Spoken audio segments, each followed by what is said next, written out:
देख रहे होंगे आपकी स्क्रीन पे कि डार्विन ने जो है गलपगोस द्वीप गए, जो आपको दिखाई दे रहा होगा यहाँ पर गलपगोस द्वीप समूह, वहां जाकर के फिंच नामक जो पक्षी था उनके बारे में उन्होंने अध्ययन किया। और ये गलपगोस द्वीप वो जो है अपना एक समुद्री जहाज था जिसका नाम था बीगल। तो आपको पढ़ने में मिलेगा बीगल का सफर, है ना। तो डार्विन ने जो है बीगल के दिखाई दे रहा होगा आपका ऑस्ट्रेलिया से होते हुए वो जो है अफ्रीका के आसपास के द्वीपों में पहुंचे और वहां से होते हुए साउथ अमेरिका से होते हुए वो जो है गलपगोस द्वीप जो है समूह में पहुंचे, जहां उन्होंने बहुत सारे जीव जंतु और उसी में एक फिंच नामक पक्षी के बारे में भी जो उन्होंने अध्ययन किया। तब अपने अध्ययन के बाद उन्होंने चयन और विकास, सिलेक्शन और इवोल्यूशन के ऊपर एक बात बताई कि जो चयन की जो प्रक्रिया होती है ना, सिलेक्शन की जो प्रक्रिया होती है वो दो प्रकार की होती है उन्होंने बताया, जिसके अंतर्गत उन्होंने बताया एक होता है कृत्रिम चयन और दूसरा होता है प्राकृतिक चयन। तो कृत्रिम चयन जो होता है आर्टिफिशियल सिलेक्शन, उसके अंतर्गत हम सभी जानते हैं कि बहुत सारे जो है जैसे हाइब्रिड धान है, जो उन्नत किस्म की जो धान है, पैदावार होने वाली जो फसल है, गेहूं है, इन सभी का वैज्ञानिक रूपों से हम लोगों ने चयन किया है और जो उन्नत रूप से हमें जो है उत्पादन प्रदान करती हैं उसी प्रकार के बीजों का हम लोग क्या करते हैं, उपयोग करते हैं अपने खेतों में। तो ये तो हो गया कृत्रिम चयन, क्योंकि हम लोगों ने कृत्रिम रूप से उसका चयन किया है। तो उसी प्रकार से प्रकृति भी अपने आप से चयन करती है। तो आप देख पा रहे होंगे दोस्तों यहाँ पर जो है ये सभी जो है मूली का पौधा है। तो मूली का पौधा आप देख पा रहे होंगे इस जगह। तो जैसे ही बाढ़ आएगा तो आप अंदाजा लगा लीजिए कौन सा मूली का पौधा जो है वहां से उखड़ जाएगा। तो आपको एक अंदाजा हो गया होगा कि जिसके जड़ जो है ज्यादा नीचे तक गई है वो मूली का पौधा बच जाएगा और जिनके जड़ कम दूरी तक गए हुए हैं वो मूली के पौधा जो है उखड़ जा रहे हैं, है ना, बाढ़ के पानी की वजह से। और आखिरी में आप देख रहे हो जिनके जड़ जो है ज्यादा गहराई तक बचे हुए हैं वही मूली का पौधा बच रहा है। तो ये किस रूप से हुआ, ये प्राकृतिक रूप से हुआ। इसी प्रकार से ये प्राकृतिक चयन हो गया। वैसे ही कई प्रकार के जीव जंतुओं में भी जो अपने आप को उस प्रकृति वातावरण के हिसाब से अपने आप को जो है अनुकूल नहीं कर पाए वो जो है समाप्त हो गया। जैसे पुराने समय में लाखों करोड़ों वर्ष पहले डायनासोर रहते थे, डायनासोर अपने आप को समय के साथ नहीं ढाल पाए तो वो जो है क्या हो गए, समाप्त हो गए। तो ये कहलाता है प्राकृतिक चयन। और इस प्रकार से चयनित जो भी जीव जंतु बच जाते हैं, है ना, उन्हीं का विकास होता है। तो ये हुआ चयन और विकास। आइए देखते हैं अगला टॉपिक। तो विकास का सिद्धांत। तो भाई डार्विन जो है अलग अलग जगह गए और अपने पुस्तक में उन्होंने लिखा कि विकास के सिद्धांत के अनुसार से उन्होंने बताया कि जीवों में विविधता पाई जाती है। क्या बताया उन्होंने, जीवों में विविधता पाई जाती है और इसी वजह से जीने की क्षमता भी भिन्न भिन्न होती है। तो कई जीव जो है ज्यादा दिन तक जी सकते हैं और कई जीव कम दिनों तक जी सकते हैं। तो विविधता पाए जाने का कारण है। उसी प्रकार से दूसरा पॉइंट उन्होंने बताया, विश्व प्रजातियों की रचना एक झटके में नहीं बल्कि पहले से मौजूद प्रजातियों से हुई है। तो विश्व में जो प्रजाति हम देखते हैं, अलग अलग जीव देखते हैं, उनका रचना जो है एक झटके में नहीं हुई भाई, वो धीरे धीरे अपने से पूर्वज जो प्रजाति थे उन्हीं से जो है उनकी प्रजातियां बनी हैं जो पहले से मौजूद थे। वैसे तीसरा बिंदु उन्होंने बताया, विविध जीवों की उत्पत्ति एक समान पूर्वज से हुई है। तो आज आप सभी देखते हैं अलग अलग जीवों का, जैसे हम लोग जानते हैं ना, मनुष्य का पढ़ने को मिलता होगा कि बंदर जैसे ही पहले जीव थे उन्हीं से जो है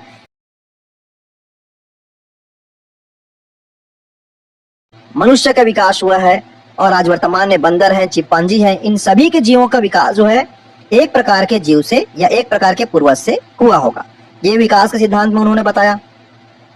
चौथा पॉइंट में उन्होंने बताया, हर प्राणियों में विशेष भिन्नता होती है और यही एक पीढ़ी से दूसरे पीढ़ी में जाती है। तो हर प्राणियों में एक विशेष प्रकार की भिन्नता पाई जाती है जो अनुवांशिक भिन्नता होती है और वही जो है एक पीढ़ी से दूसरे पीढ़ी में जाती है। तो वही जो मनुष्य का संतान होगा वो मनुष्य के जैसे ही होगा और कुत्ते हैं, बिल्ली है, उनके जो बच्चे होते हैं वो कुत्ते बिल्ली के जैसे होते हैं। तो यही जो भिन्नता है वो एक पीढ़ी से दूसरी पीढ़ी में जाती है।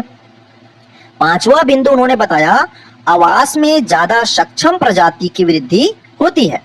तो भाई जो प्रजाति अपने आवास के अनुसार अपने आप को ढाल सकती है उसी प्रजाति की वृद्धि होगी और जो अपने आप को अपने रहन सहन के हिसाब से नहीं ढाल सकती उस प्रजाति का जो है विनाश हो जाता है।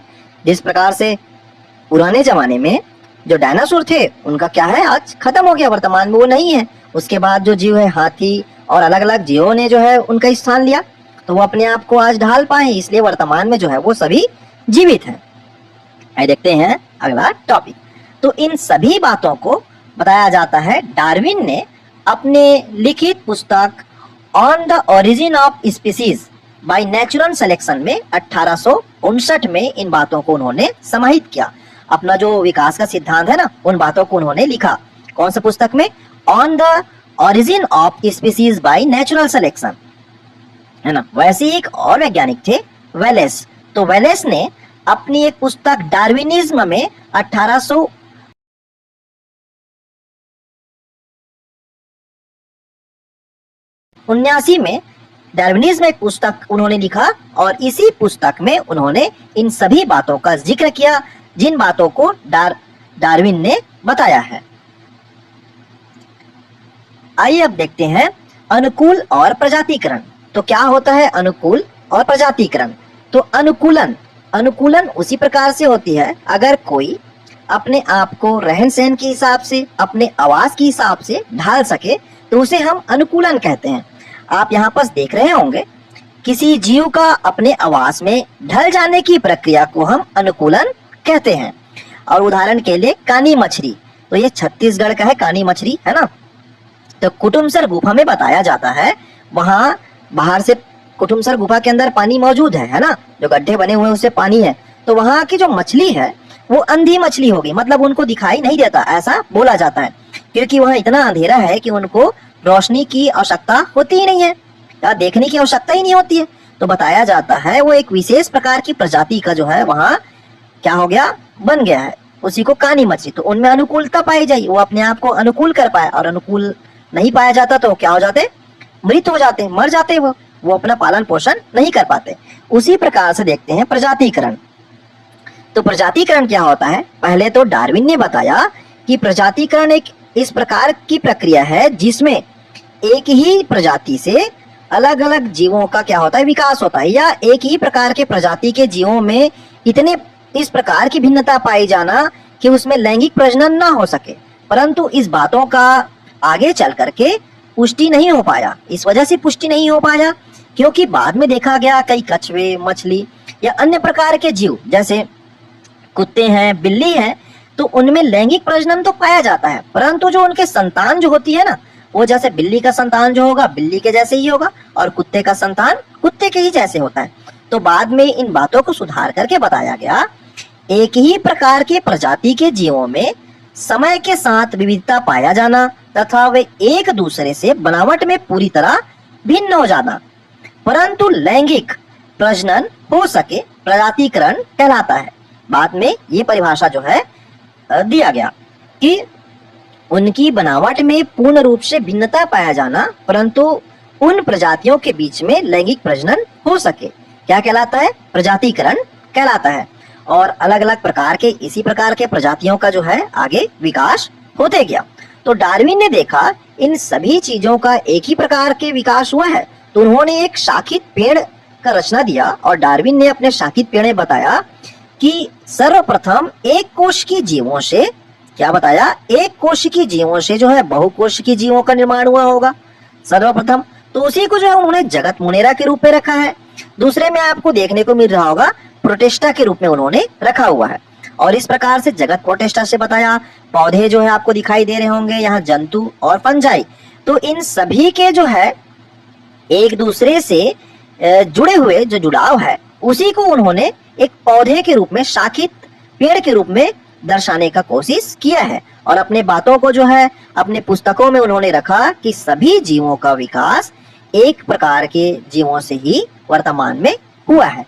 इस प्रकार से डार्विन ने अपने सभी बातों को और प्रजातिकरण, अनुकूलन, इन सभी चीजों को उन्होंने बारी बारी से लोगों तक बातों को पहुंचाई और इन बातों को अपने से उन्होंने रखा है।